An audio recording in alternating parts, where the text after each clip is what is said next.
할렐루야. 오늘 사무엘상 11장 말씀 함께 은혜를 나누겠습니다. 자, 이제 드디어 사울이 왕으로서 감당할 능력이 되는지를 테스트할 수 있는 그런 일이 생깁니다. 자, 암몬 족속이 이스라엘을 협박하고 쳐들어오려 했다는 것이죠. 자, 그가 왕으로서 정말 그 이스라엘을 지킬 만한 사람인지를 보여주는 그걸 알 수 있는 일인데 하나님께서 그에 맞춰서 사울에게 능력을 주십니다. 자, 계속해서 드는 생각인데요. 만약 사울이 그 믿음을 끝까지 유지했다면 그는 다윗 못지않은 훌륭한 왕으로 기억됐을 겁니다. 자, 암몬 족속이 요단강 동쪽에 있는 길르앗 지역에 사는 이스라엘 백성들을 위협하죠. 자, 그 당시 이스라엘 족속이 얼마나 약했는지, 그리고 그 암몬 족속이 얼마나 이스라엘 민족을 무시했는지를 알 수 있는 구절이 나옵니다. 길르앗 사람들이 그 암몬 족속의 위협을 알고 암몬 족속과 평화 조약을 맺으려고 합니다. 그랬을 때 암몬 족속의 왕이 이렇게 말하죠. 2절에 암몬 사람 나하스가 그들에게 이르되 내가 너희 오른 눈을 다 빼야 너희와 언약하리라. 내가 온 이스라엘을 이같이 모욕하리라. 자, 어떻습니까? 굉장히 모욕하는 말이죠. 자, 이러한 말을 듣고 길르앗 사람들이 이스라엘 백성에게 도움을 요청합니다. 마침 사울도 그 말을 듣게 되는 것이죠. 그때 성령 하나님께서 사울에게 마음을 감동시키셔서 도와줘야겠다는 마음을 갖게 하신죠. 자, 6절 말씀. 사울이 이 말을 들을 때에 하나님의 영에게 크게 감동되매 그의 노가 크게 일어나. 자, 암몬 족속에 대해서 노가 일어났습니다. 자, 여기서 놓치지 말아야 될 것이 있습니다. 무엇이냐? 사람 왕이 있어도요, 실제로 이스라엘 백성들을 돕기 위해 역사하는 분은 누구라는 겁니까? 하나님이신 거죠. 사람 왕이 있지만 보이지 않는 곳에서 실제로 이스라엘 백성을 다스리는 분은 여전히 하나님이신 겁니다. 하나님의 도우심 없이는 아무리 대단한 사람도 지금 이 상황을 해결할 능력이 안 되는 것이죠.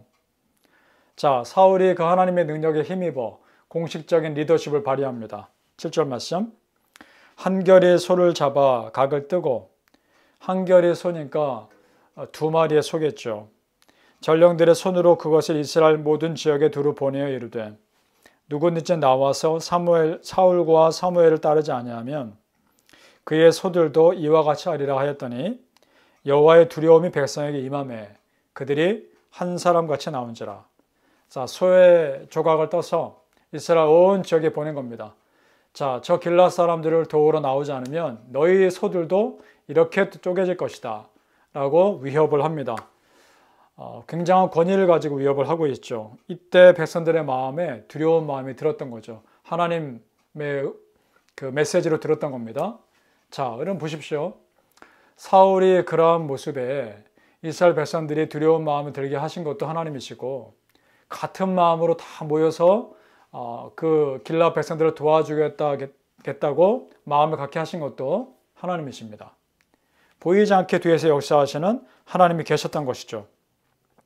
자, 그러니까 굳이 사람 왕이 아니어도 사실은 하나님 한 분으로도 충분히 암몬 족속을 이길 수 있었습니다. 그럼에도 사람이 세운 왕을 통해서 역사하신 이유는 자신들의 왕이 전쟁에서 지켜주기를 원하는 그 이스라엘 백성들의 마음을 헤아리는 하나님의 배려였던 거죠.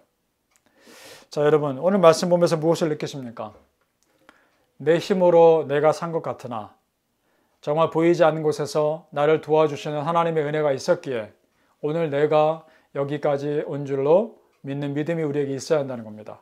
여러분 믿으십니까? 내 힘으로 산 것 같으나 실상은 내 힘이 아니었던 겁니다. 하나님의 은혜였던 거죠. 그것을 믿을 수 있기를 바랍니다. 하나님의 보이지 않는 도우심 없이는 오늘의 내가 없는 것입니다. 바라기는 우리 성도님들, 지금까지 우리의 삶에서 보이지 않는 하나님의 은혜가 있었다는 것을 믿으시고 그 하나님의 은혜에 감사할 수 있기를 축복합니다.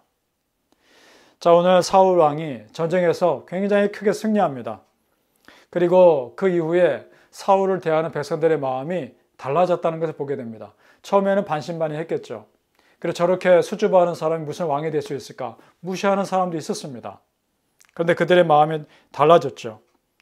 자, 12절에 보면 이렇게 되었습니다. 백성이 사무엘에게 이르되 사울이 어찌 우리를 다스리겠느냐 한 자가 누구니까 그들을 끌어내소서 우리가 죽이겠나이다 이렇게 말합니다.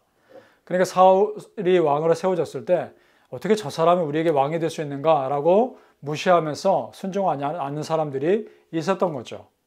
그런데 이스라엘 백성들은 이제 보니까 사울이 충분히 왕으로서 자질이 있어 보이거든요. 그래서 그 사람들을 끌어내려는 거죠. 자, 여러분, 그들이 사울을 무시할 때 사울이 어떻게 했나요? 아무런 대꾸하지 않았습니다. 가만히 있었습니다. 결국 하나님께서 다 아시고 상황을 정리하고 계시는 거죠. 그러니까 여러분, 이걸 통해서 우리가 배울 게 뭡니까? 우리가 그저 묵묵히 참고 믿음의 길을 가다 보면 나머지는 하나님께서 정리해 주시는 겁니다. 믿으십니까?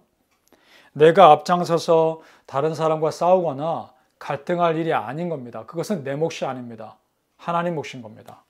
우리는 그저 믿음의 길을 가면 되는 겁니다. 하나님께서 우리에게 보시는 것은 어떤 상황에서도 내가 사람에게 집중하느냐 하나님께 집중하느냐 그것을 달아보고 계시는 겁니다.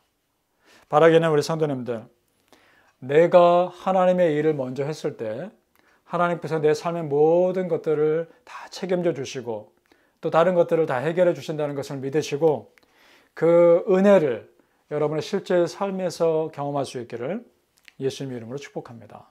기도하겠습니다. 아버지 하나님 감사합니다. 정말 하나님께서 보이지 않는 곳에서 나를 지켜주셨고 인도하셨기에 오늘날 우리가 이 자리까지 있는 줄로 믿습니다. 전적인 하나님의 은혜입니다. 모든 것은 다 하나님의 은혜입니다. 그 은혜로 여기까지 살았습니다. 아버지 감사합니다. 우리가 할 수 있는 것은 그저 하나님 은혜에 감사하며 묵묵히 각자에게 주어진 믿음의 길을 가는 것입니다. 그 길을 갔을 때 하나님께서 다른 문제들을 해결해 주실 것을 믿습니다. 그것을 우리의 실제 삶에서 경험할 수 있도록 축복하여 주시옵소서. 예수님의 이름으로 기도합니다. 아멘.